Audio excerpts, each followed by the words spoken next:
La democracia y la calle. Protestas y contrahegemonía en el Perú es el último libro de Carmen Elizarbe, licenciada en Antropología por la Universidad Católica, magíster y doctora en Ciencia Política por The New School for Social Research. En esta oportunidad, Carmen, junto al Instituto de Estudios Peruanos, nos habla de un periodo de 10 años, en donde las movilizaciones durante el segundo gobierno de Fujimori, el gobierno de transición y, por supuesto, el gobierno de Alejandro Toledo no cesaron, pero cambiaron. ¿Cómo? Tal vez pasacalles, protestas o incluso pancartas de la sociedad civil, los sindicatos, las ONGs, los centros federados y múltiples actores políticos que fueron cambiando hasta la actualidad.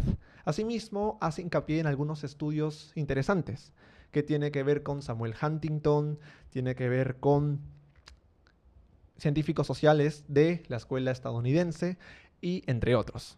Por supuesto, no se queda ajeno a la actualidad, dado que el 14 de noviembre tendremos una nueva convocatoria por la generación Z y algunos patrones se repiten. Dicho esto, empezamos el episodio 23 con Carmen. Carmen, ¿cómo estás? Muy bien, muchas gracias por la invitación. ¿Cómo surgió? En primer lugar, hablar de la democracia y la calle, porque en el 2022 publicaste este libro junto al IEP. Sí, bueno, el libro se basa en mi tesis doctoral. Yo hice una investigación de largo aliento para obtener mi título doctoral y mi investigación empezó tratando de entender de dónde salió la marcha de los Cuatro Suyos, ¿no? La gran marcha que en el año 2000 inicia la deslegitimación social del gobierno de Fujimori, que conduce luego a su caída, ¿no? En esa época, digamos, los científicos sociales pensaban que no había nada que hacer, Fujimori se iba a quedar 10 años más, ya se había intentado todo, no había oposición política en el Congreso, y lo único que hubo al final fue una oposición social que no calzaba con los diagnósticos que había en esa época, ¿no? De la juventud desinteresada de la política, es algo que siempre se dice. Que no había ninguna capacidad de respuesta, de articulación, en fin, que era sobre todo la apatía lo que predominaba. Y luego la marcha sorprendió a todo el mundo, fue muy potente, muy fuerte y era difícil de explicar. 3 días consecutivos tuvo 3 días la marcha. consecutivos que yo viví, además yo en esa época era estudiante también, iba a las protestas y esa protesta la viví los 3 días desde dentro, ¿no? Y me sorprendió mucho cómo esos 3 días condensaron múltiples formas de hacer política en la calle, ¿no? Es decir, las lógicas, las estrategias, los discursos de la ciudadanía, en su gran diversidad, variedad y desigualdad, se expresaban en la calle en ese tiempo y también, por supuesto, la represión del gobierno, las tácticas, las estrategias represivas de la dictadura de Fujimori, que en ese momento se reelegía contra su propia constitución en elecciones que no tenían ningún aval internacional, que incluso el candidato Toledo abandonó durante la segunda vuelta, ¿no? Y digamos la protesta era contra la reinauguración de Fujimori por tercera vez consecutiva, ¿no? De hecho, es importante remarcar la marcha de los Cuatro Suyos porque muchos se enfocan en el año 2000, pero no en las marchas del 95 contra la ley de amnistía, del 97 contra la remoción de 3 magistrados del TC o incluso de unos pobladores del departamento de Junín que veían sus productos sumamente subvalorizados y echaron por la carretera la papa. La ¿no? papa, Sí. exacto. ¿Qué otras movilizaciones así de importantes tuvieron antesala a la marcha de los Cuatro Suyos? Sí, bueno, yo quería entender de dónde salió la marcha y bueno, muchos le atribuyeron a Toledo, digamos, haberla creado y Toledo lideró una protesta que ya se venía, ¿no? Yo empecé a retroceder a través de revisando diarios porque en esa época, por ejemplo, no habían los resúmenes mensuales de la Defensoría del Pueblo sobre los conflictos sociales, ¿no? No era tan fácil saber dónde se protestaba, por qué razones. Entonces empecé a ir todo lo más atrás que podía y llegué hasta el año 95. En el 97 con fuerza empiezan un montón de movilizaciones de diverso tipo. Ahí había, por ejemplo, los campesinos, como tú has mencionado, en el tiempo de Fujimori hubo varios paros agrarios importantes, protestas del SUTEP, de la CGTP, de jubilados. Incluso de autoridades, porque tengo De los entendido que alcaldes. Alberto Andrade y la Sí. Asociación de Municipalidades protestaron porque el presupuesto de la oposición había bajado. Así es. De hecho, yo descubrí que la marcha de los Cuatro Suyos, la que llamamos la marcha de los Cuatro Suyos, era la tercera marcha de los Cuatro Suyos en el sentido de que ya 2 veces antes se había utilizado ese nombre entre los años 97 y el 2000, primero para la protesta de los alcaldes, ¿no? Y luego la otra me parece que fue autoridades de los cetares, ¿no? Y entonces Toledo toma ese nombre para la tercera gran marcha y que por supuesto evoca el tiempo de los incas, ¿no? La idea de la recuperación nacional, pero esa gran protesta se monta sobre una ola invisible, ¿no? De gente movilizada en todo el país prácticamente, que es lo que yo encontré haciendo un mapa de protestas del 97 al año 2006, ¿no? Y también me había parecido muy interesante que luego de la gran marcha y de la caída de Fujimori finalmente, las protestas continuaron. Y eso es algo que la teoría democrática no preveía. La teoría democrática con la que nosotros nos hemos formado, la de las transiciones democráticas, predice que, bueno, todas esas transiciones pacíficas, a diferencia de las revoluciones, digamos, ¿no? Es decir, de las revueltas armadas que toman el poder por la fuerza, ¿no? Una revolución, las transiciones democráticas, que eran la manera de cambiar de régimen político por la vía pacífica, según la teoría, y Huntington es importante en esto, digamos, la tercera ola de la democratización, ¿no? Venía acompañado de un gran momento de movilización popular, movilización política también desde los partidos, la transición era negociada, a veces eran militares los que dejaban el poder, a veces no, eran autócratas no necesariamente militares, que negociaban su salida con más o menos beneficios, ¿no? El caso chileno es uno terrible, por ejemplo, en los que dejan instalada su constitución y una serie de candados importantes ahí, ¿no? Y Chile va a tener esta democracia tutelada, ¿no? Según los términos de su propia constitución. Bueno, en el Perú cae el fujimorismo, regresan las elecciones y la teoría dice la gente se repliega porque ese es el momento de los políticos, se abre el espectro de la participación política, tenemos los liderazgos que han tumbado el régimen anterior y ellos van a continuar por las vías institucionales previstas. Y eso no pasaba en el Perú. Las protestas continuaban, crecían y siguen existiendo y todos los gobiernos tienen que lidiar mensualmente con un promedio de 200 protestas en todo el territorio nacional. Entonces, eso, que es un comportamiento excepcional de la ciudadanía en situaciones límite, dejó de ser excepcional para ser normal. Y eso es lo que yo terminé estudiando, ¿no? Una forma de participación política desde la calle de la ciudadanía. A mí me impresionó que haya citado al diario El Comercio, particularmente en la respuesta de Fujimori del gobierno, que había acusado a los alcaldes, a los campesinos y también a la ciudadanía de alanistas y comunistas. 20 años después, con la marcha de noviembre, Merino, su gabinete y por ende todo el ejecutivo los acusó de morados frente amplistas. En la actualidad se le acusa a esta movilización de la generación Z de izquierdistas. Siempre hay un patrón de acusar, revivir el fantasma del terrorismo o tal vez... Sí, bueno, digamos, es el recurso que por lo menos Fujimori, que ese es el gobierno que yo he estudiado, el periodo que he estudiado en profundidad, ¿no? Utilizó, por supuesto, muchísimo la etiqueta de terrorista y terrorismo para perseguir opositores sociales y políticos, ¿no? Eso se hacía en un tiempo en el que en el Perú efectivamente se combatía una organización terrorista como era Sendero Luminoso, ¿no? Cuyos crímenes buscaban, digamos, a través del terror movilizar a la gente en una cierta dirección. El terrorismo es eso, es un mecanismo, ¿no? Es una forma de lograr cosas de la peor manera, ¿no es cierto? Y entonces, después de que Abimael Guzmán fue capturado en el año 92 y eso prácticamente descabezó a un movimiento que era mesiánico, muy jerárquico y que dependía totalmente del liderazgo de esa cabeza, el fujimorismo utilizó el fantasma de un Sendero Luminoso ya encarcelado, abatido por la mayor parte, ¿no? Y es increíble que tantos años después ese mismo fantasma se sigue trayendo todo el tiempo para evitar responder propiamente con argumentos en el terreno de lo político, ¿no? Claro. Ahora, antes de profundizar todavía más en los años 90, a mí me llamó la atención la portada. una Mm, ciudadana con la bandera, y leo en la descripción de agradecimientos que usted lo tomó en la Marcha de la Repartija del así año es, 2013. sí. Junto a esta foto, que resultó ser portada, hay otras dos fotos adicionales. Mm. Me pregunto, ¿cómo así? Antes de la introducción, de los agradecimientos, usted coloca estas tres fotos. Sí, mis epígrafes han sido 3 fotografías. Digamos, en vez de escoger texto, alguna gente cita a algún poeta Sí, importante o filósofo.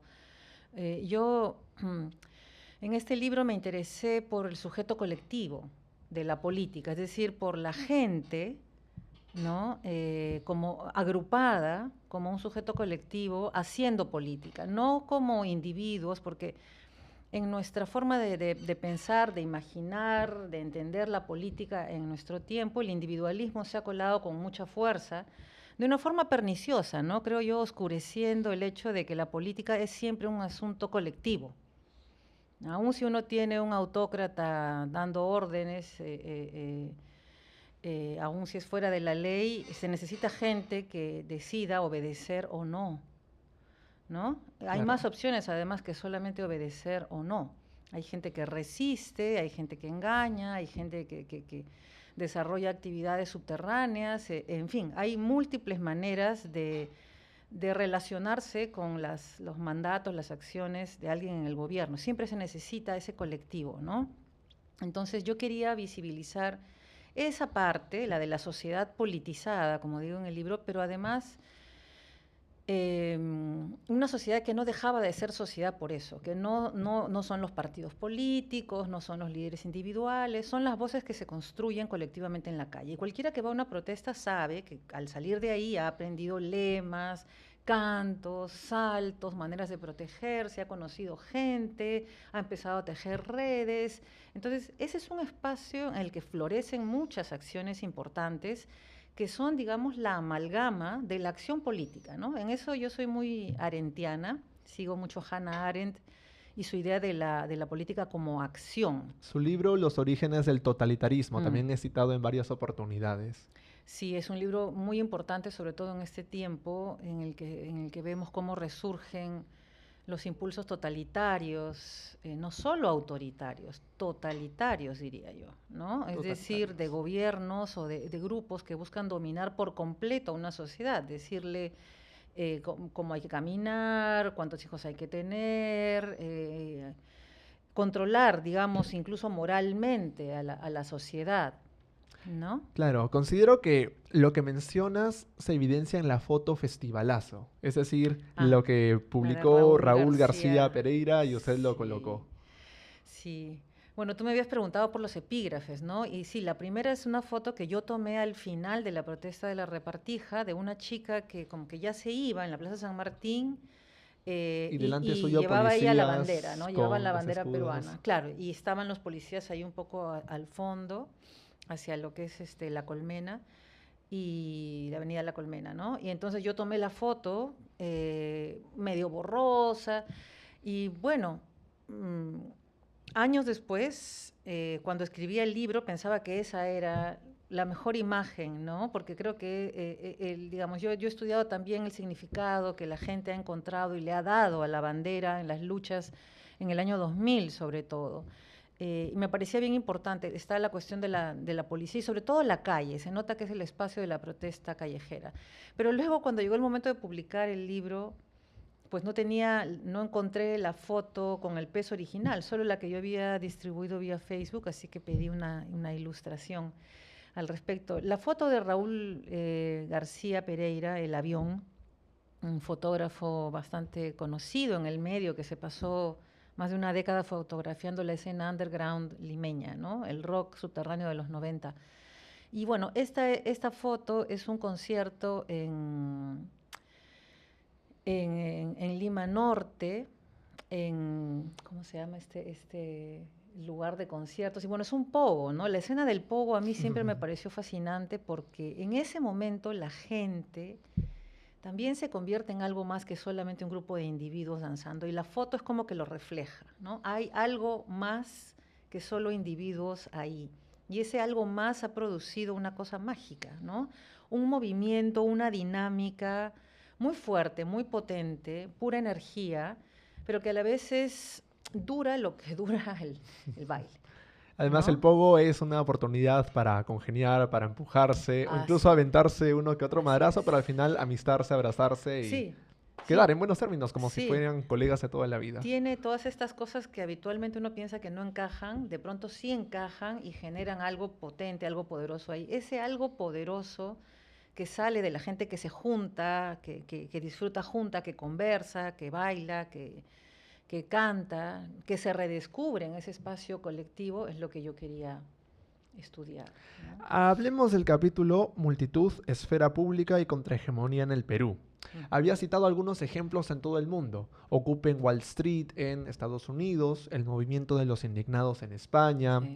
el estallido de Chile y claro, también mencionaste la primavera árabe de los años Ujú. 2010. Y de todos los ejemplos mencionados, dice que Perú tiene mucha más similitud con Chile en cuanto Mm. a las protestas y la movilización ciudadana.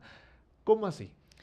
Sí, digo que tiene un parecido notable y a la vez diferencias bien importantes, ¿no? Y de esas comparaciones, de entender en qué se parece algo y en qué se diferencia, creo que sacamos algunas lecciones interesantes.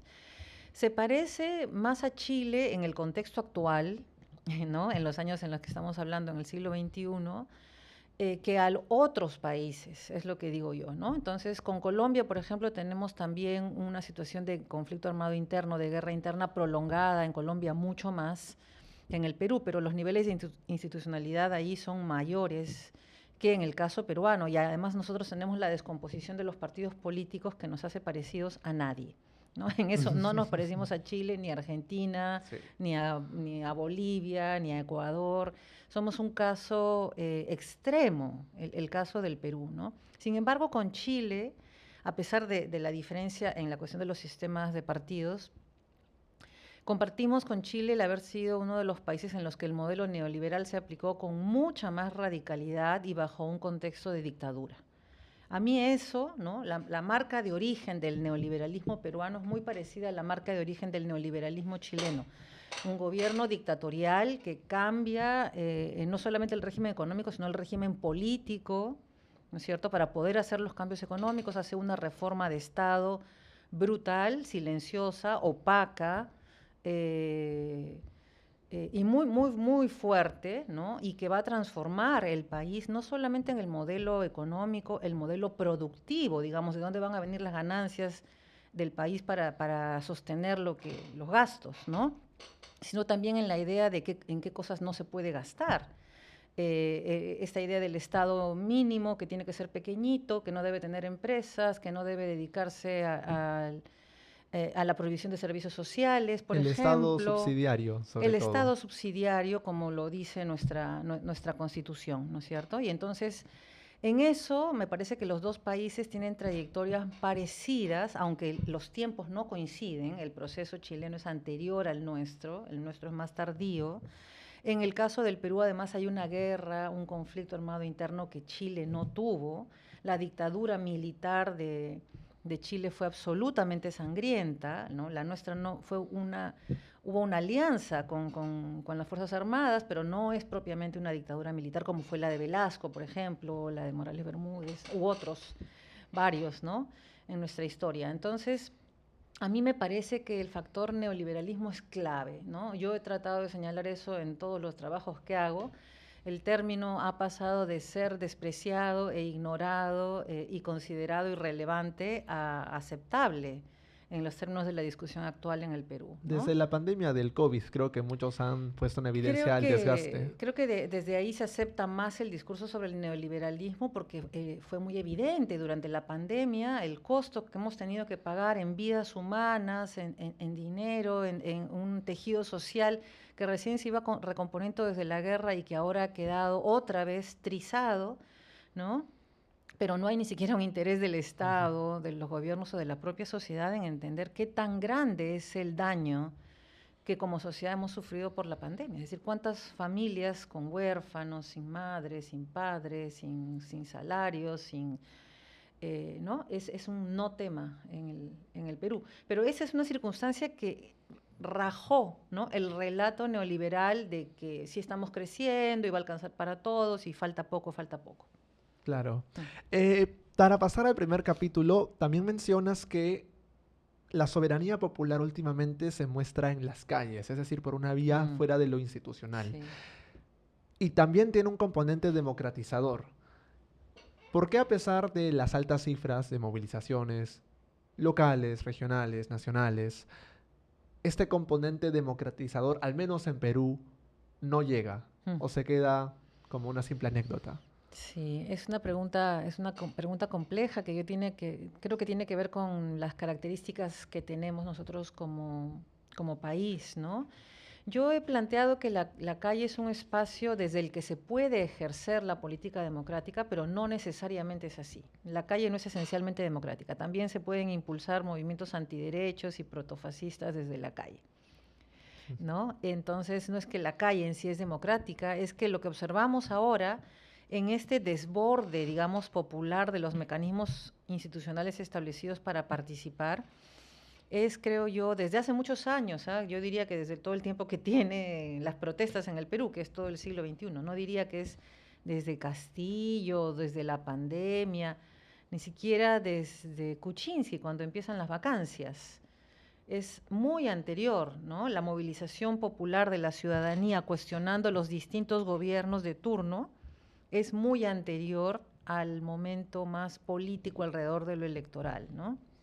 Y eso me parece que es bien importante porque la ciudadanía, por ejemplo, en estos años ha denunciado, pero claro, en grupos que no necesariamente suman mucha gente, ¿no? Por ejemplo, el recorte de derechos laborales, que ha sido persistente desde el fujimorismo hasta ahora. La ley Pulpín es una muestra de esa, ¿no es cierto? O las services, me parece. Los servicios que ahora se popularizaron tanto también con la pandemia. El abandono de la agricultura. Empezábamos hablando de los paros agrarios y el campesinado peruano está abandonado hace décadas. O sea, no hay gobierno que proponga algo. Cuando piensan en lo agrario, piensan solo en la agroexportación. Ya hemos escuchado hasta el ministro de Agricultura decir que vale más los minerales que el agro. Así estamos. O la ley Klimper que quiere impulsar el Congreso, es decir, solo a 20 empresas agroexportadoras grandes les da los privilegios, mientras que a las pequeñas, las micro, las medianas... Son formas de neolatifundio contra las que se ha luchado bastante en el Perú y digamos ahí... Yo creo que la ciudadanía en este mapa amplísimo de protestas, demandas, quejas, cuestionamientos, denuncias, encontramos nosotros las múltiples formas en las que el Estado peruano ha ido decayendo en este tiempo, también retrocediendo de sus funciones básicas, incluida la de proveer seguridad a través de la policía. ¿No es cierto? Ahora estamos en una situación ya absolutamente crítica porque hasta lo más elemental, que es la policía, ¿no?, como institución básica del Estado, los jueces, ¿no?, son instituciones que están también en crisis. Entonces, yo creo que yo intento vincular digamos, la influencia del neoliberalismo en el comportamiento político de los actores políticos, de los partidos, los líderes, con los de la gente, ¿no?, en la calle, pero el neoliberalismo ha tenido un impacto mucho más fuerte en toda nuestra sociedad que no está bien entendido todavía. Claro. ¿No? Ahora, No pasemos al capítulo Política e Imaginación, el número 1. Todo lo que hemos dicho y discutido hasta el momento nos remonta a julio del 90 cuando Fujimori accede al poder. Y la pregunta con la que inicias es, ¿qué hizo posible la institucionalización del fujimorismo?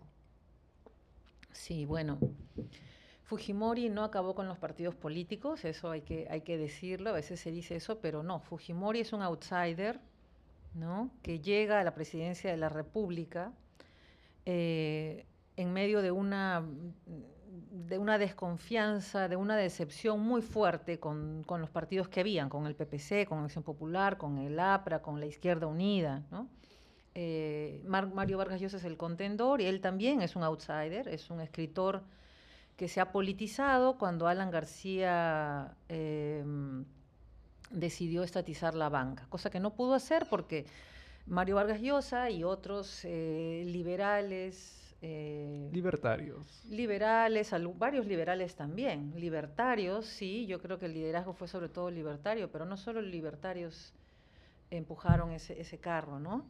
Pero efectivamente ahí aparece el discurso libertario con fuerza en el país y bueno, yo creo que Fujimori tuvo más éxito porque su alianza con los partidos políticos que lo ayudaron fue menos visible, ¿no? El APRA y la Izquierda Unida apoyaron la candidatura de Fujimori y Acción Popular y el PPC la de Mario Vargas Llosa y se dieron una plancha. Entonces, ambos eran outsiders. Y en ese tiempo de desencanto, con una hiperinflación que batía récords en el mundo, ¿no? Y en medio de la guerra, del conflicto armado interno, era realmente una situación muy, muy dura, ¿no? Entonces, llega Fujimori improvisado, sin partido, realmente sin asesores. Su primer gabinete es un gabinete de izquierda.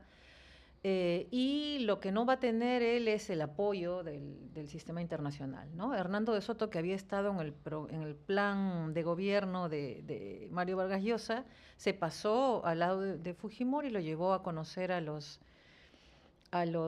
directores de la banca internacional, ¿no? Y, digamos, puso el plan económico del gobierno de la propuesta de Vargas Llosa al servicio de Fujimori. Entonces, ahí empieza, digamos, el curso hacia el neoliberalismo con el shock, ¿no? La primera medida de Fujimori fue un shock económico que justamente él había prometido no hacer, ¿no es cierto? Lo había prometido Vargas Llosa, había dicho que esa era la única manera y lo hizo.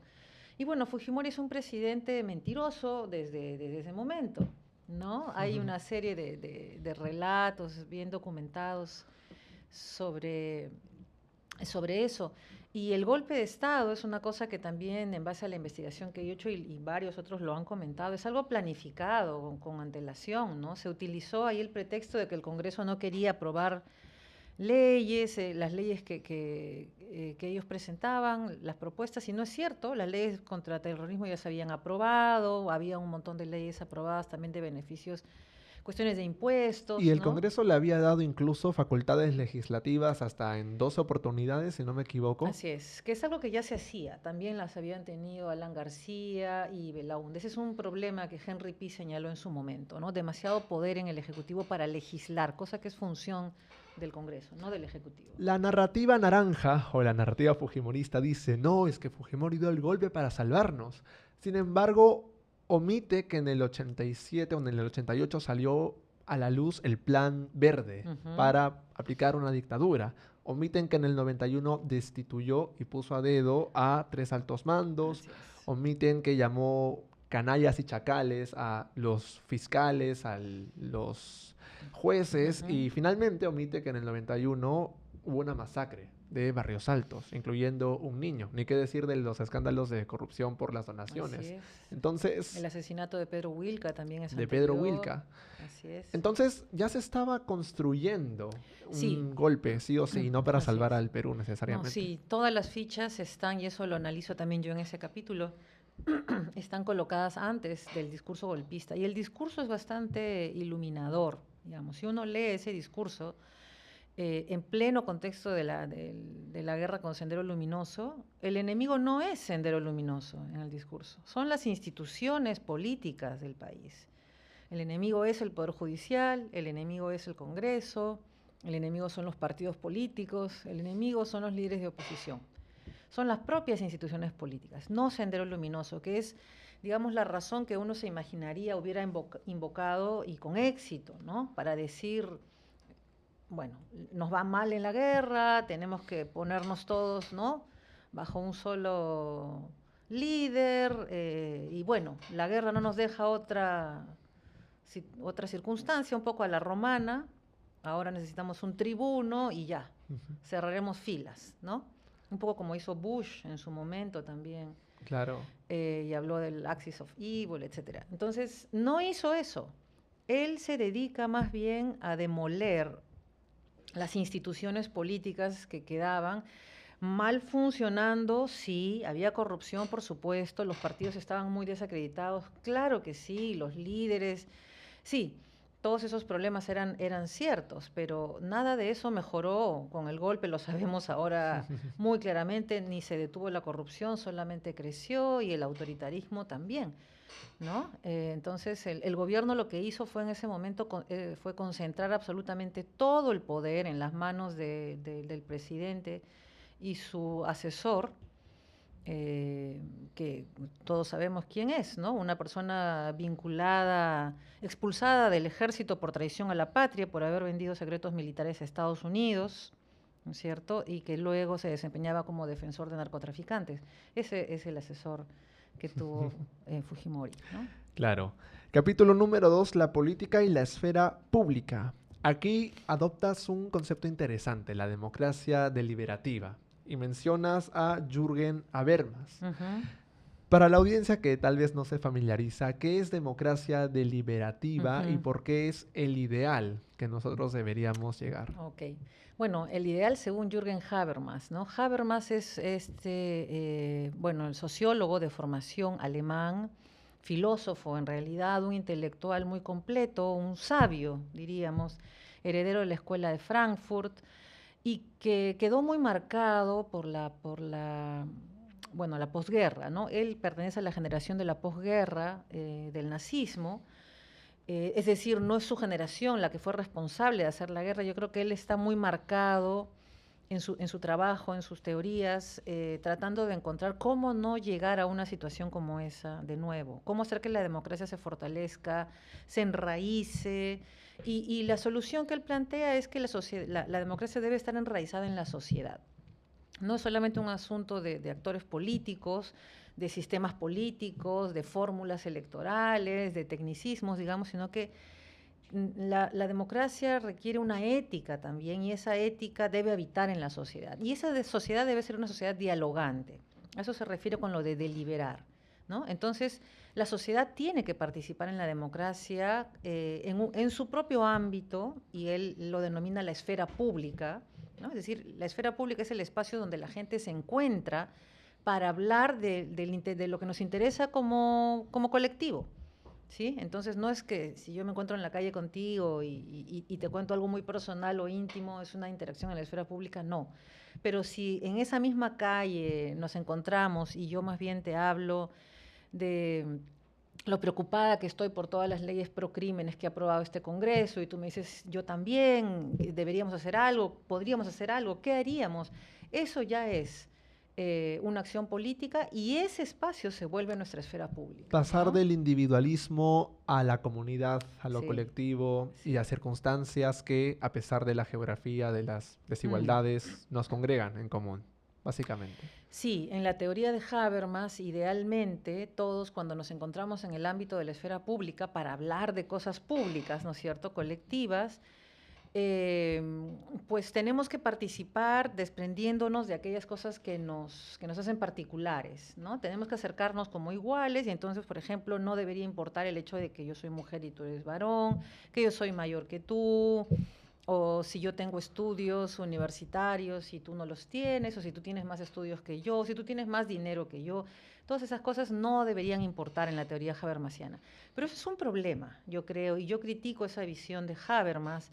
Me parece importante preservar, cuidar y prestar atención a los momentos y a las circunstancias en las que emerge el espacio público, ¿no? Y de eso hablaba Hannah Arendt. Ella decía que el espacio público aparece cuando la gente se junta para la acción concertada, para deliberar, para debatir, para intercambiar y para hacer algo juntos. Eso es política. Entonces, pero en el Perú y en cualquier sociedad en el mundo, la gente no se relaciona como iguales. No podemos hacer como que no tenemos prejuicios, desigualdades, relaciones de poder, sesgos, intereses privados, etcétera. Todas esas cosas son reales, y la esfera pública verdadera tiene que considerarse desde sus desigualdades, ¿no? Entonces, esa es una de las razones, tú me preguntaste hace un rato y yo creo que no respondí a esa pregunta.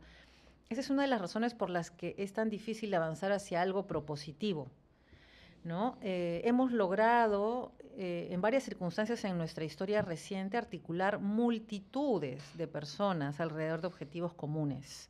Por ejemplo, el Merinazo en el año 2020. Esa fue una protesta nacional que tuvo su epicentro en Lima, ¿no? Donde mucha gente se arriesgó en plena pandemia a salir a la calle, lo cual consideramos que era un riesgo de muerte. Ahora sabemos que no, pero en ese momento no. Y hubo protestas en el resto del país y cacerolazos por todos lados y fue un momento de convergencia total, parecido al de la marcha de los Cuatro Suyos, he señalado yo, ¿no? Pero, por ejemplo, el estallido contra Dina Boluarte en el año 22-23 no tuvo esa fuerza nacional, ¿no? ¿Y por qué? Yo creo que tiene que ver con que el liderazgo nace del sur andino, ¿no? Y en el Perú esas son divisiones que a nosotros no nos permiten todavía acercarnos para pensar colectivamente un proyecto de país. Pesan mucho las diferencias que pretendemos ideológicas, de clase, de género, el racismo.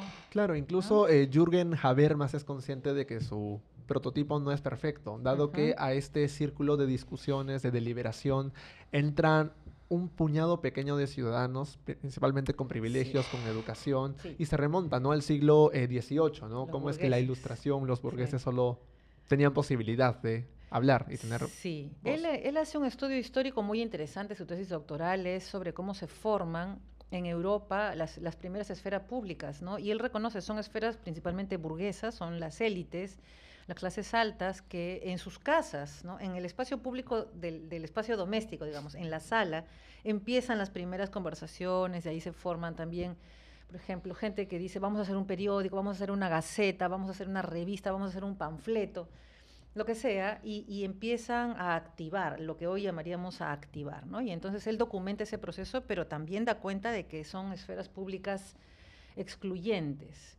Otros autores han trabajado el concepto, Nancy Fraser, por ejemplo, que fue mi maestra además en New School for Social Research. Ella criticó el concepto habermasiano precisamente por no incorporar el tema de la desigualdad y la diferencia, que hacen muy compleja la relación de la gente en esa esfera pública. No es pues igualitaria y un encuentro como que tan fácil, ¿no? Lo habitual es la desconfianza, el resquemor, mis intereses, yo no comparto, eso es más bien lo cotidiano. Por eso lo raro es cuando la gente se junta, ¿no? Eso es lo que me interesaba a mí mapeando la marcha de los Cuatro Suyos, por ejemplo, u otras protestas grandes que el Perú ha tenido. Ni una menos en el año 2016 fue multitudinaria. Fue hasta el presidente recién electo Kuczynski fue a la protesta a darse un baño de popularidad, ¿no? El único que quedó fuera me parece que fue Cipriani.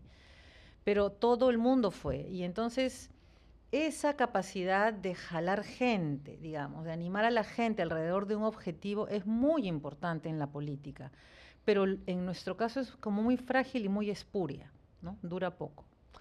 Y al final, regresando nuevamente a Perú en los años 90, ¿cómo quedó la esfera pública bajo el fujimorismo, una vez de que Alberto capturó el poder en abril del 92?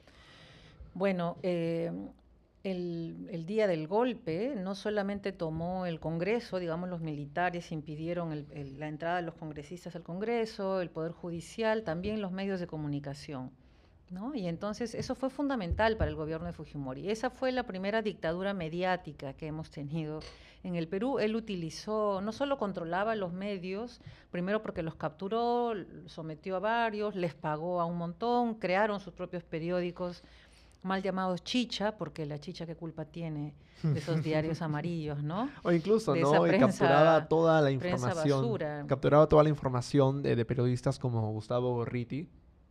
Se lo devolvió, pero ya todo. Bueno, a él lo secuestraron también durante ese gobierno y querían desaparecerlo, y ese es uno de los juicios por los que Fujimori ha sido también sentenciado, ¿no es cierto?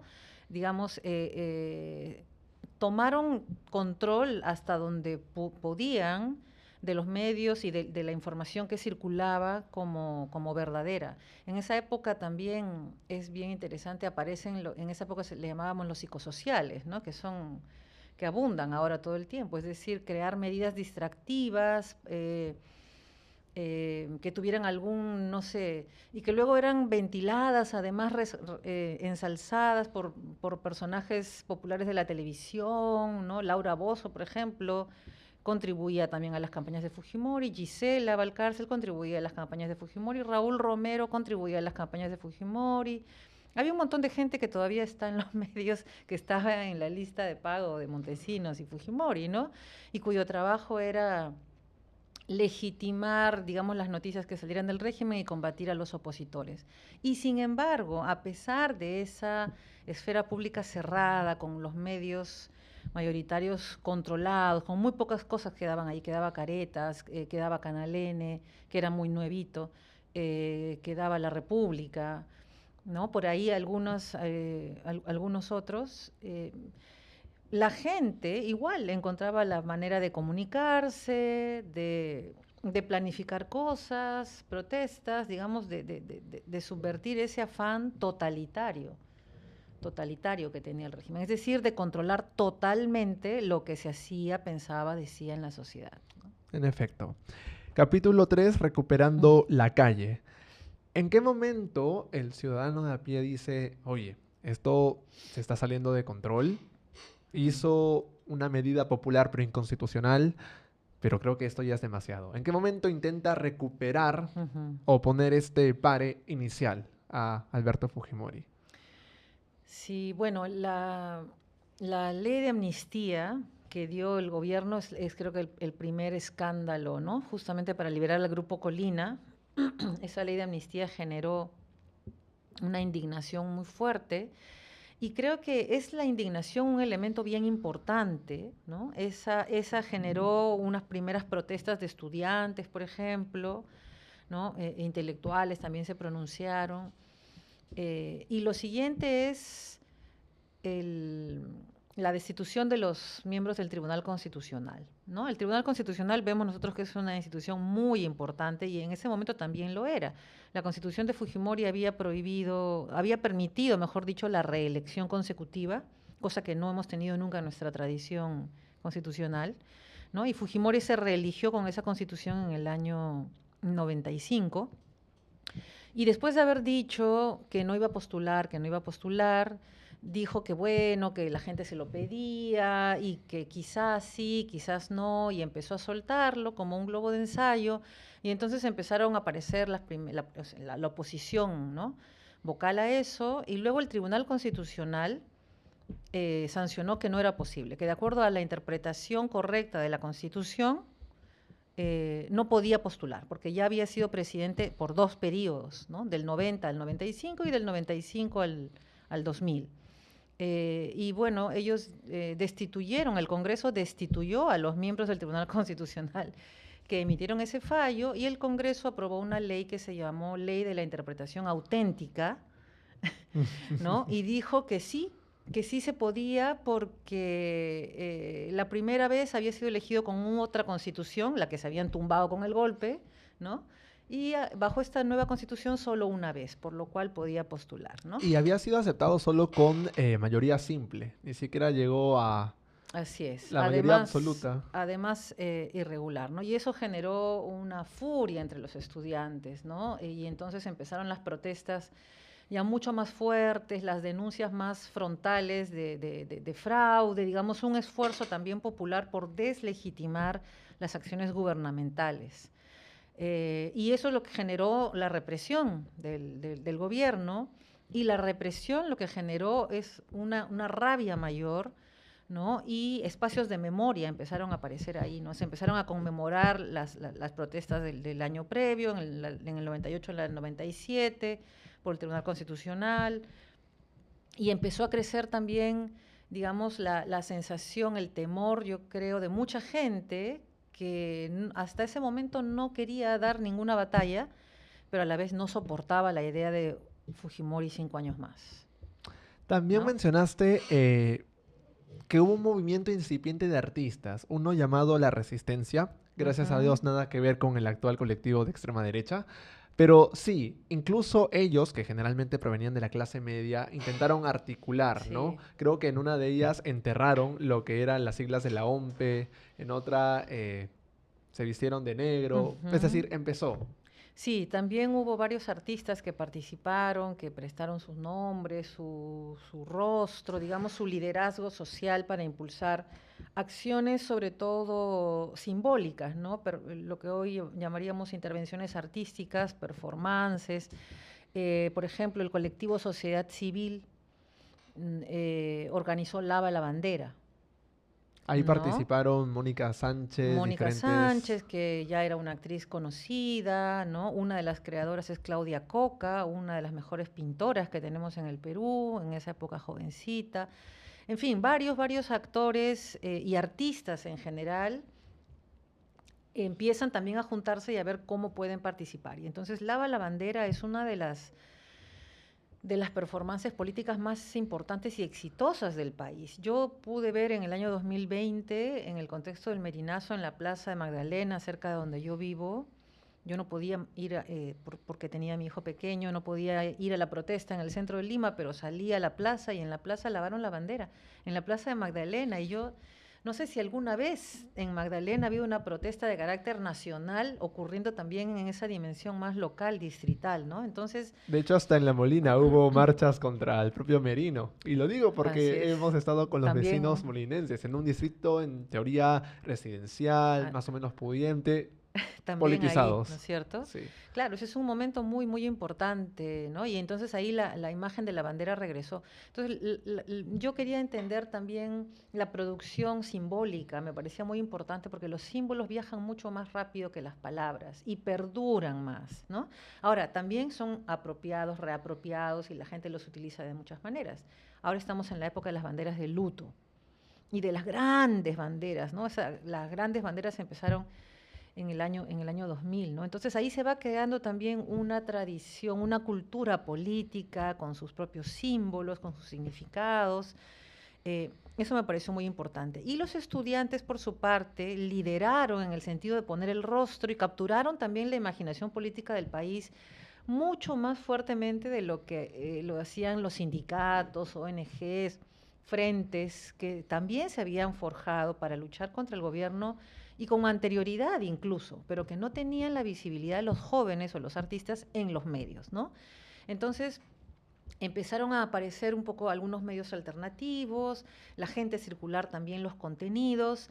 Hay una carátula que yo he analizado en el libro también de justamente cuando están esperando los estudiantes, hay como una especie de velatorio previa a la decisión del Congreso sobre el referéndum, porque se intentó todo lo que había disponible para cuestionar esa reelección, que es lo que Un fue, colectivo había ¿no? juntado más de Foro Democrático. 1.400.000 Así es, firmas, el Foro pero Democrático. Y el Congreso no lo aprobó, ¿no? Es un poco como ahora ya sacaron el derecho de pedir un referéndum popular de la Constitución para curarse sí en o salud, sí tiene que ¿no pasar es por el cierto? Congreso ahora. Entonces ya eso no es un referéndum popular, lo han desvirtuado, pero hubo un esfuerzo anterior en el gobierno de Alberto Fujimori y el Congreso se tumbó esa iniciativa popular. Y eso desató ya también, o sea, hay varios momentos importantes en los que los jóvenes, los estudiantes, lideran, digamos, las protestas o las acciones de fiscalización o de emplazamiento, o se movilizan políticamente. Yo creo que eso siempre genera entusiasmo en la sociedad, ¿no es cierto? Y por supuesto también titulares. El comercio lo sacó como tribunos romanos que esperaban en la noche anterior, ¿no? Y que estaban decididos a luchar por todo. Entonces, claro, la prensa también apelaba, digamos, a la imagen supuestamente más pura políticamente, el futuro, ¿no? La nobleza de la juventud luchando, pero no eran los únicos, ¿no? Claro, pero en ese capítulo, Recuperando la calle, también mencionas los límites que tenía la articulación bajo un solo frente y te Sí, centras en los universitarios, particularmente quienes venían de las instituciones superiores privadas y públicas. sí, Mientras las privadas eran más moderadas, diciendo, bueno, con tal que regrese la democracia, se mantenga el modelo, estamos bien, las públicas eran, no, vamos a cuestionar al neoliberalismo, a la propia constitución y sí. vamos a generar un cambio sustancial de bases. Ujú. ¿Qué otras diferencias y limitaciones hubo entre los estudiantes de las universidades privadas y públicas para ponerse de acuerdo? Mm.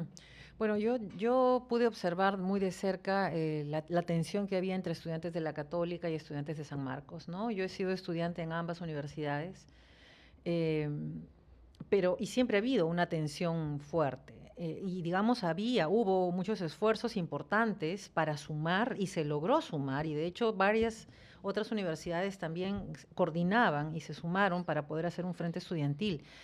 Pero, por ejemplo, ¿no? Hubo una marcha en la que nos congregamos todos en la Plaza Francia y desde la Católica se decía que los estudiantes de San Marcos creaban demasiado desorden, pintarrajeaban las paredes, los monumentos, Y y ellos eso terminaban podía, limpiándolo al final. y eso podía hacer que a todos se nos estigmatizara como terroristas y no deberíamos invitar esas críticas.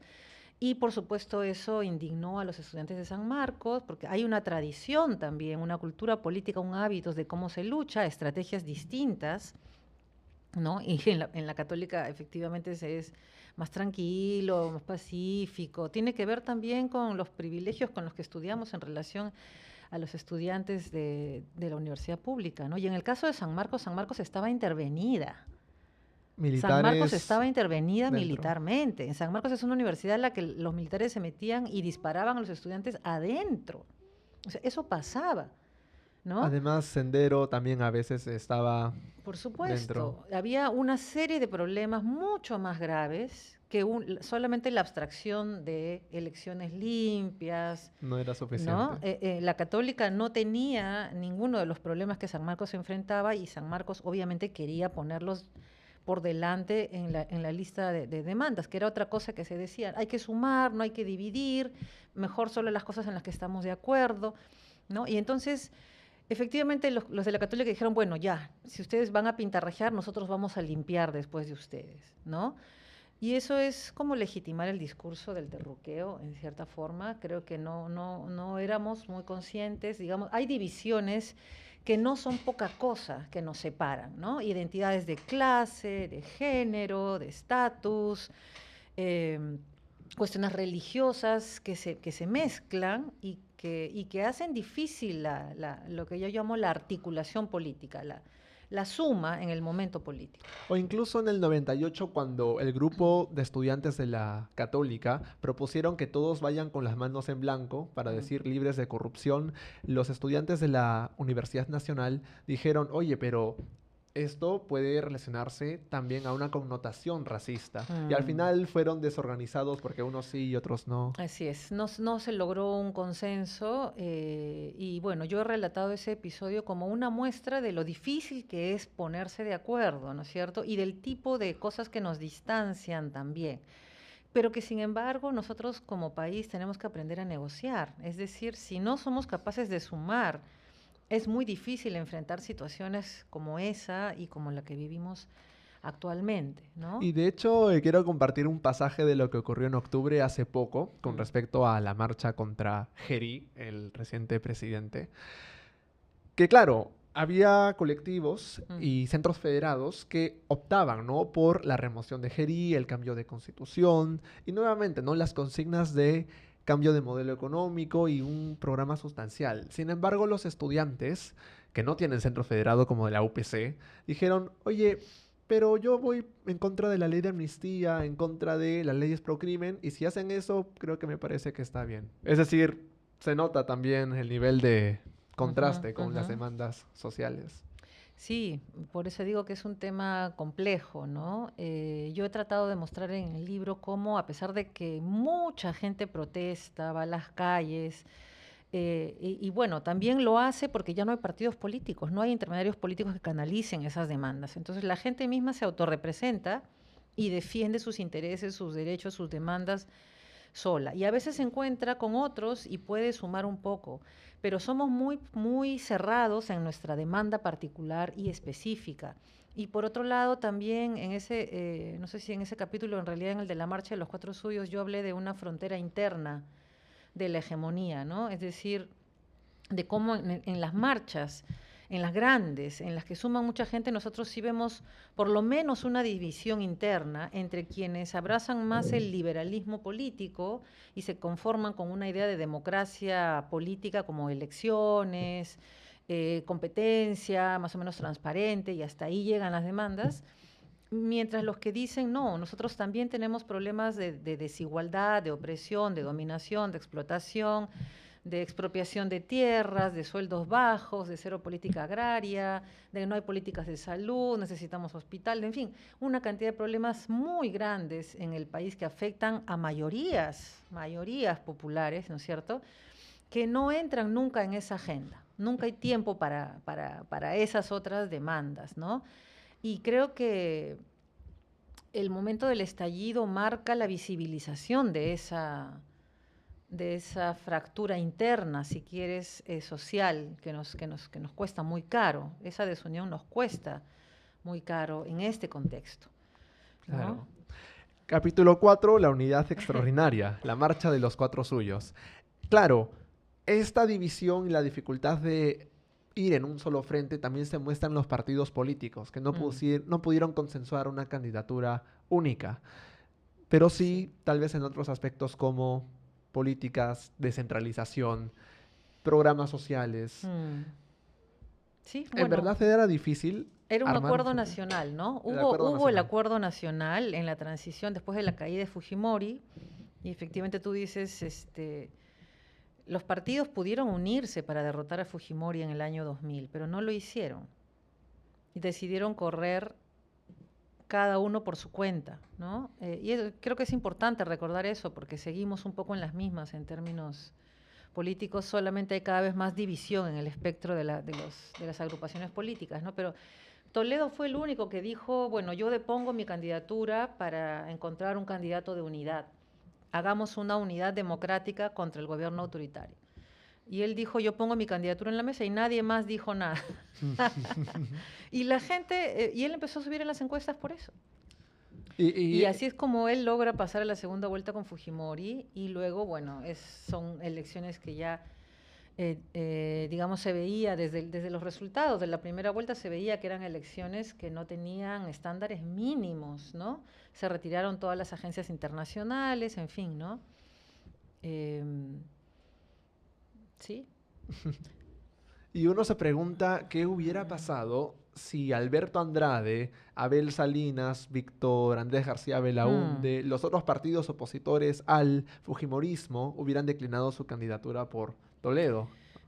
En el fondo terminaron un poco haciéndolo porque Toledo se retiró antes de la segunda vuelta, ¿no? Hubo gente que no fue a votar, hubo gente que votó viciado, digamos, el asunto fue ya, no son elecciones limpias, y Toledo, ese es el mérito que tuvo él, pasó al lado popular, digamos, ¿no? Yo recuerdo el día de esa segunda vuelta donde dieron ganador a Fujimori, él salió al Paseo de la República con una vincha roja en la cabeza y dijo, estas son elecciones ilegítimas, no las vamos a aceptar. Y entonces ahí empieza la gesta, digamos, de movilizar a la gente que ya se movilizaba en una misma dirección, ¿no? Y eso es lo que va a venir, es la marcha de los cuatro suyos, Y ¿no? llegó a un punto álgido porque incendiaron un local del Banco de la Nación, Bueno, junto a así seis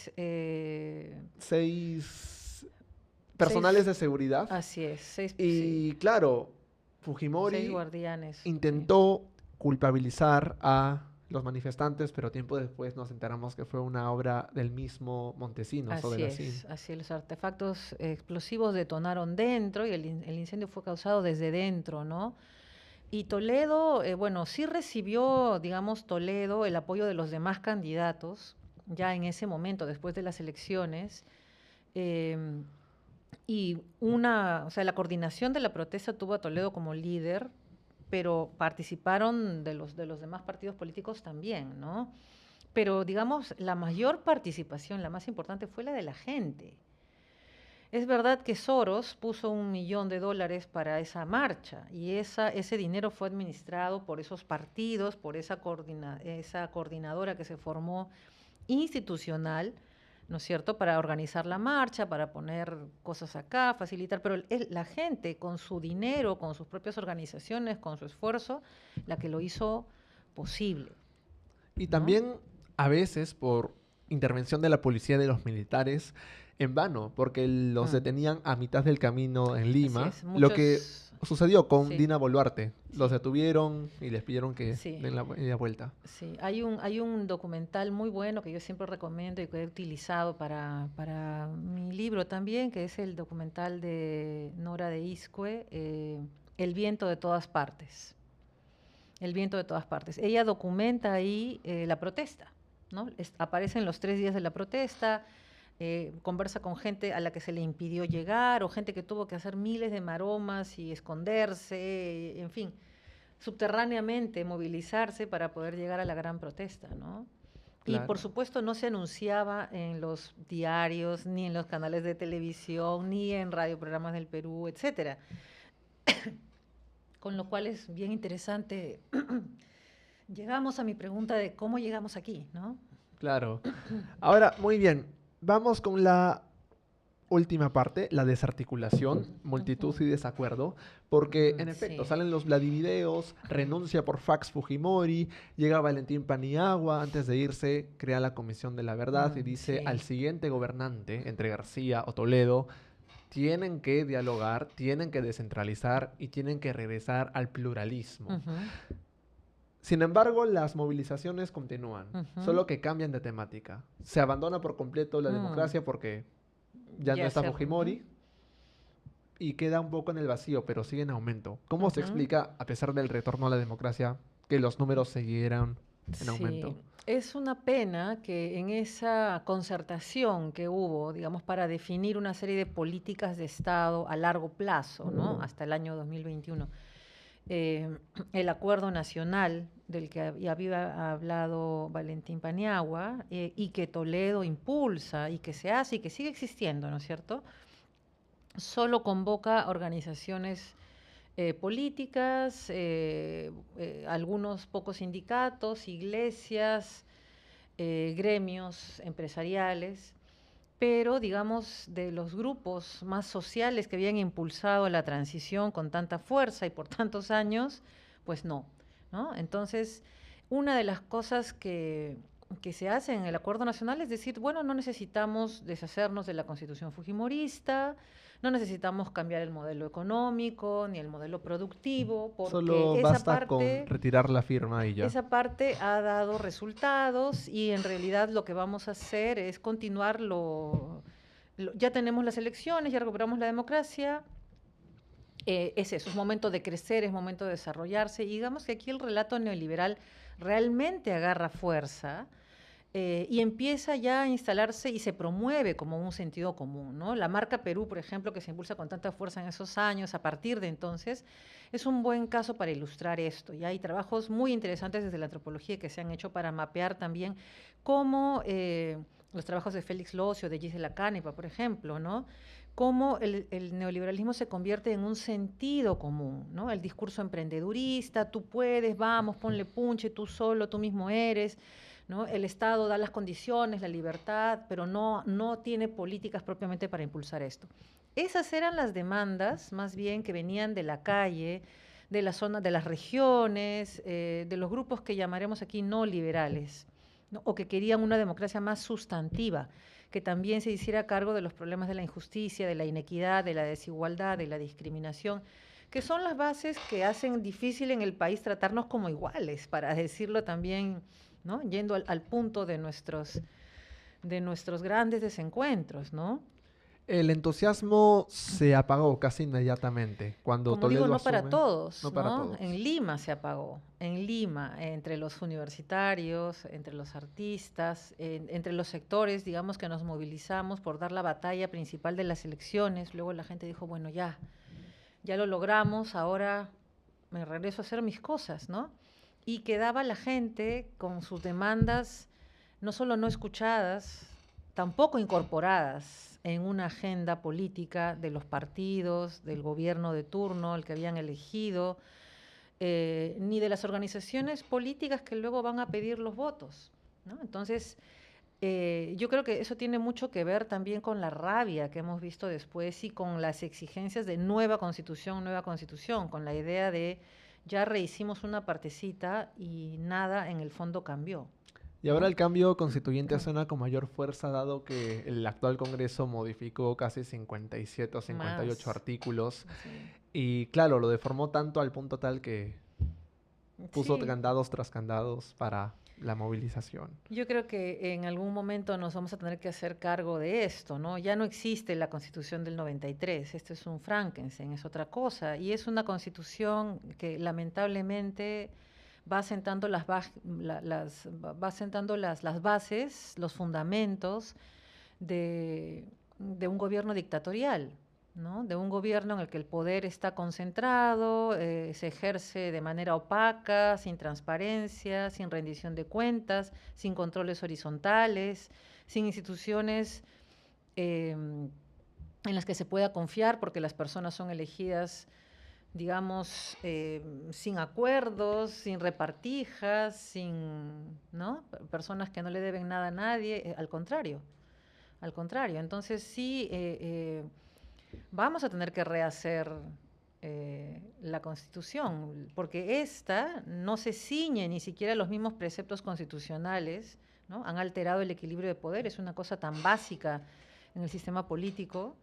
El Perú ha sido siempre presidencialista en toda su tradición republicana. No estoy diciendo que eso es lo mejor, estoy diciendo que esa ha sido una forma de pensar cómo nuestro sistema político que no se ha cuestionado en 200 años. Y no se ha cuestionado tampoco ahora. Simplemente desde el Congreso Pasamos le al han dado la parlamentarismo de vuelta. facto. Le han dado la vuelta porque es lo que les conviene a ellos ahora. Nada más, ¿no es cierto? Entonces, ese podría ser un sistema político mejor. Podríamos debatirlo. De repente el Perú debería ser un país federado. Tendría que poder debatirse. Todas esas cosas son temas de discusión política, técnica, pero que conciernen a la sociedad en su conjunto, ¿no? Entonces sí estamos en un momento en el que se nos impide hablar de estas cosas y se toma decisiones por todos, En ¿no? efecto. Y el colmo, reintrodujeron la firma de Alberto Fujimori. Entonces, simbólicamente perdió todo fundamento de mantener. Bueno, es muy gracioso porque reintroducen la firma en una constitución que ya no es la que él promulgó, en primer lugar, y segundo, bueno, cuando caiga esa constitución caerá también con esa firma, ¿no? Claro. Ahora, en la parte final de la desarticulación, multitud y desacuerdo, mencionas 3 casos emblemáticos en los que Alejandro Toledo enfrentó nuevas protestas. Primero, Arequipa del año 2002 contra la privatización de las empresas públicas. Segundo, Tambo Grande 2003 contra una compañía canadiense que creo que se llamó Compañía Minera Manhattan. Y tercero, Ilave 2004, cuando creo que a latigazos o a golpes castigaron a una autoridad de Puno, Sí, alcalde. sí. Yo tomé esos 3 casos de una multitud de casos que hay, ¿no? Y como digo, eso solo ha ido creciendo porque me parecían, digamos, fueron picos de movilización fuertes, remecieron los 3 al país por razones distintas que luego han empezado a volverse un poco como una tendencia. Entonces, Tambo Grande era un caso de un conflicto socioambiental, lo que o ecoterritorial, ¿no es cierto?, de los que ahora son la mayoría de los conflictos, son por territorios donde hay proyectos extractivos. En Tambo Grande, Toledo en Tambo Grande se hizo una campaña, recuerdo porque es en el norte del Perú, ¿no? Entonces quería entrar esta minera Manhattan a una zona de agricultores que en los años 50 habían obtenido un fondo del Banco Mundial para irrigar esa zona y volverla productiva en términos agrícolas. Ahí se había invertido dinero del Banco Mundial, dinero del Estado peruano y dinero de los propios agricultores que fueron los que hicieron el trabajo de irrigar toda esa zona, ¿no?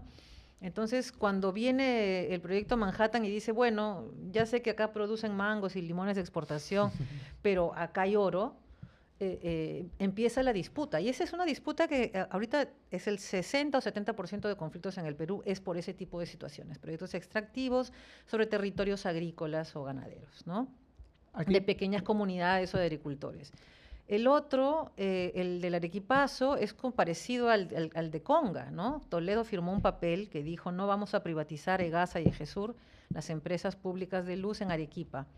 Y luego las privatizó y Arequipa se levantó. Arequipa es una región con una tradición revolucionaria, dicen ellos, muy fuerte, ¿no? En ese momento era ministro del Interior Fernando Rospigliosi, que cayó precisamente porque ahí dispararon también, hubo 2 personas asesinadas, ¿no?, en las calles de Arequipa, y cayó por eso. Ahora no caen los ministros por las muertes, ¿no? Y ahora mira el cómo hemos mismo involucionado. Rospigliosi pide amnistía para los que dispararon. Bueno, Rospigliosi, que dicho eso de paso, escribió un magnífico libro justamente sobre la alianza entre los militares montesinos y el fujimorismo, ¿no es cierto?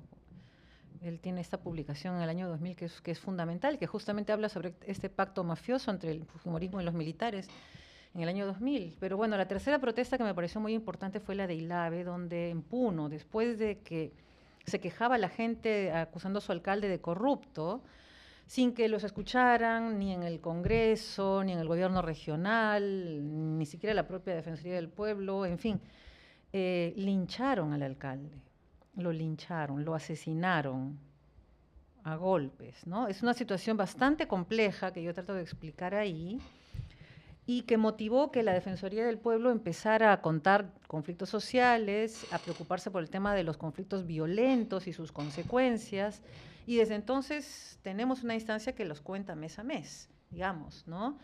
Y ahí es cuando empieza a documentarse que este fenómeno no es excepcional, sino que había centenares de casos así por todo el país, ¿no? Pequeñas bombas de tiempo, quejas ciudadanas, demandas, y entonces, ¿qué es lo que tenemos? Una agenda muy grande, muy diversa y muy postergada de distintos sectores de la ciudadanía exigiendo a los distintos gobiernos responder, lo que en cualquier democracia es legítimo, digamos, ¿no es cierto? Y lo que tenemos son gobiernos que no escuchan, que no escuchan, que no escuchan, y que gobiernan en la misma dirección todo este siglo, ¿no? Y precisamente ese es el último tema que tocas en conclusión, protestas y democracia en el siglo XXI. Brevemente, pero aún dedicando una buena cantidad de párrafos, mencionas que Alan García enfrentó el baguazo, Ollanta Humala el conga y Kuczynski Vizcarra las bambas. Entonces, el patrón que siguieron estas protestas de Arequipa y de Tambo Grande siguen allí presentes con respecto a la extracción de recursos, a la minería extranjera y, claro, al modelo, ¿no? Que solamente reduce a los pobladores como simples transacciones. Sí, yo creo que hay un trasfondo, digamos, de cuestionamiento del neoliberalismo. A la vez no hay una bandera tan nítida que diga abajo el neoliberalismo, ¿no? Por ejemplo, ese es un lema que no tiene acogida nacional. Yo pienso que ha ido creciendo, pero en el Perú mucha gente se ha acomodado también al sistema, se acostumbra a vivir sin Estado, sin beneficios sociales, cree que lo puede lograr sola. O sea, el discurso emprendedor ha sido fuerte y a pesar de la pandemia creo que sigue teniendo su vigencia.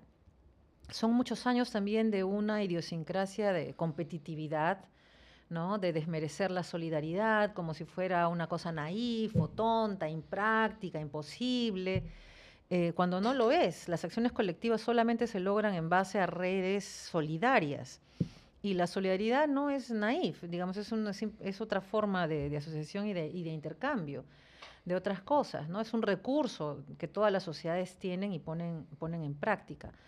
Entonces, creo que estamos en un momento bien particular porque la confrontación se ha vuelto otra vez, digamos, como polarizada en el mundo, en el sentido de que muy abiertamente hay proyectos autoritarios, dictatoriales, incluso fascistas, ¿no? Que se despliegan en el mundo y se empieza a formar una resistencia frente a eso que tiene que convertirse, que tiene el gran reto de tener que convertirse en un discurso positivo, ¿no? Ahí es donde nosotros todavía no llegamos por estas tensiones internas de las que tampoco nos hacemos cargo. Yo defiendo la idea de un proceso constitucional, ¿no? De una asamblea constituyente popular, más que dirigida por partidos. Pienso que podríamos aprender del caso chileno, que ha tenido un montón de problemas y dificultades, pero que sin embargo ha salido ya de la constitución anterior. O sea, a donde no van a volver es a lo de Pinochet, ¿no? Eso también es cierto. Y entonces, con sus múltiples retos y dificultades van avanzando hacia otra cosa. Y creo que en el Perú necesitamos también algo así y que sea especialmente, a diferencia de lo que fueron los pactos del 2000, un ámbito de encuentro popular, de sectores populares que puedan dar sus debates, repensar el país desde abajo, desde sus necesidades, pero también desde las formas de organización locales que el Perú sí tiene. No es que aquí no hay nada. ¿no? Por lo pronto, la juventud de esta generación es mucho más articulada y organizada que las anteriores, creo que mucho más clara en la necesidad de tomar sus destinos en sus propias manos, pero también son así comunidades campesinas, por ejemplo, que lideraron el estallido en el año 2022 y 23, ¿no? Vimos un surandino levantarse, lamentablemente para ser aplastado con las masacres del gobierno, pero no Incluso hay que el paro desmerecer esa agrario. capacidad política de acción. El paro agrario, ahora están los paros de los transportistas. Estamos en un escenario que se empieza a parecer un poco al 2000 o también a lo que fue la transición anterior, 20 años antes, en el 78, 79.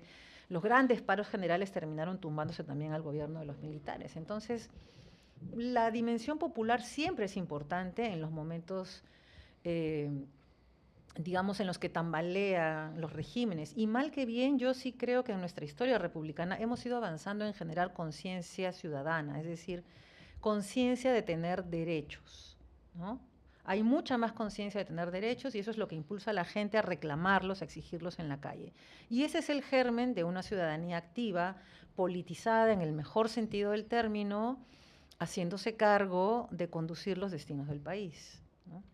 Última pregunta. ¿Qué nos queda a los ciudadanos del siglo XXI frente a ese panorama de las protestas, desarticulación, desgaste institucional? ¿Qué nos queda? Pues yo creo que aprender de nuestro pasado reciente, hay que saber sumar. Hay que saber sumar y saber sostener. Yo pienso que la generación Z se va esforzando en eso, ¿no? Creo que, por ejemplo, los grupos que se han formado, las primeras líneas, las brigadas, las redes, permiten ampliar los ámbitos de participación. Yo pienso que vamos empezando a ver nuevas formas más respetuosas, más horizontales, también tratando de establecer vínculos que no sean tan cortantes, tan tajantes, o que rápidamente se posicionen de manera jerárquica, que es algo muy nuestro. Siempre nos estamos midiendo con los demás, ¿no? Pero es una tarea difícil que tiene los grandes retos que hemos conversado en esta... hoy día, ¿no? Es decir, las diferencias de clase, de género, de etnicidad, culturales en el país importan, y no solo, como dice Marca Perú, para hacer nuestra comida más rica, importan también para dividirnos. Y esa es la parte de la que tenemos que hacernos cargo. El momento en el que uno dice, no, pues yo no me puedo poner al costado de alguien que dice Castillo Reposición. No, yo no puedo con Asamblea Constituyente, yo no estoy de acuerdo con eso, no, ¿cómo me voy a parar al lado de esta persona? En serio, ni siquiera para conversar, ni siquiera para tratar de entender, ni siquiera para encontrar algunos puntos comunes a pesar de las diferencias, ¿no? Ese es el tipo de vínculo que creo que tenemos que cambiar. Mal que bien, el ámbito de las protestas va acercando a las personas, lamentablemente a través del dolor, también del sufrimiento, de las pérdidas, de las muertes, de las persecuciones. Y en Lima se empieza a entender mejor lo que ha sido todas estas décadas para quienes protestan desde las regiones, invisibilizados, criminalizados, perseguidos, gaseados, a veces asesinados también, ¿no? Entonces, quizás a través de esa experiencia compartida y del reto clarísimo que tenemos de recuperar el país, podamos encontrar formas de volvernos a unir, pero ¿cómo hacerlas sostenibles? ¿Cómo encontrar también elementos en los que sí estamos de acuerdo? Por ejemplo, yo pienso que, a diferencia de Chile, en el Perú tenemos muy claro que somos un país intercultural. O sea, eso no sé quién lo cuestionaría en este momento, ¿no? Pues podemos empezar por poner aquello en lo que sí estamos de acuerdo, para avanzar desde ahí hacia aquello en lo que tenemos diferencias, ¿no? Pero pienso que solo vamos a salir abriendo el espacio de liberación, de discusión, de diálogo, y abriendo espacio para las demandas de todos los grupos, no solo algunas, ¿no? Ese es el reto. Queridos amigos, esto fue todo por el episodio número 23. Agradezco sinceramente a Carmen Elizarbe y por supuesto a el distinguido grupo de investigadores que facilitaron la publicación de esta obra. Conmigo será hasta la siguiente edición y Carmen, muchas gracias. Hemos intentado por varios meses coincidir, pero finalmente aquí estamos. Muchas gracias. Muchas gracias.